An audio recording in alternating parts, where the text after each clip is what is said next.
Мен жатыным төмөн түшүп кетти, мен эмне кылышым керек, менде опушение, врач опушение деп айтты, операция кылдыр деп айтты, эмне кылышым керек эжеке дейсиздер. Эмне кыласыз? Интим гимнастика жасайсыз.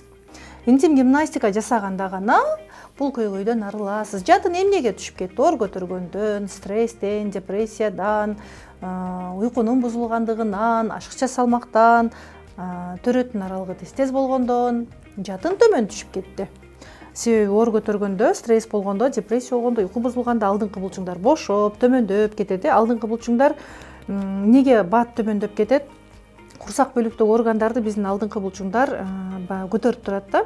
Анан биз айтып өткөн себептерден улам алдыңкы булчуңдар чоюлуп, бошогондо мондай чоюлат, төмөндү карай чоюлат. Алдыңкы булчуңдар төмөндү карай чоюлганда курсак бөлүктөгү органдардын баарында сөөк жок да. Сөөгү жок булчуңдарыбыз кошо төмөндөйт. Төмөндө жайгашкан орган жатын болгондуктан жатын кошо төмөндөйт. Ал эми биз алдыңкы булчуңдарды ирээттөө менен бул көйгөйдөн арылабыз. Алдыңкы булчуңдарды көтөрүү менен жатынды ордуна коебуз.